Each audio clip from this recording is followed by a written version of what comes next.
नमस्ते प्रणाम भाई लोग। आज हमनी के खेसारी लाल यादव के बारे में बात करे वाला बन जा कि खेसारी लाल यादव दूगो कलाकार के गाना चोरी कर लेल बड़न, तूफान राज के और विजय चौहान के। वो होली सॉन्ग बा तूफान राज के और विजय चौहान के भी। और नया मैटर ही बा कि विजय चौहान गाना चोरी कर दिलन।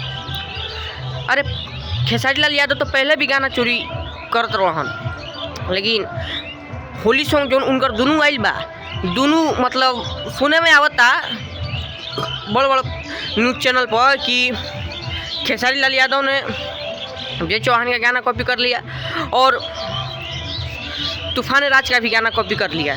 तो भोजपुरी में ये तो होना नहीं चाहिए, क्योंकि हालांकि ये नया मैटर है।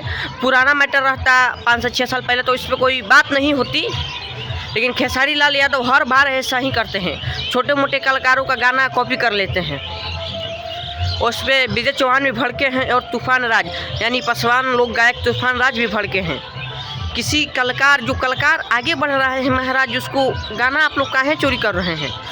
अपने मन से सोचना चाहिए। हाँ, खेसारी लाल यादव आप पहली बार नहीं कर रहे हैं ये गाना, और कई बार आपने गाया है और कई बार आप पे इल्ज़ाम लग चुका है। तो ऐसा आप आगे से ध्यान रखिएगा कि नहीं हो, मेरी आपसे विनती है। और जिन जिन लोग इस चैनल को देख रहे हैं प्लीज़ सब्सक्राइब कर लीजिए।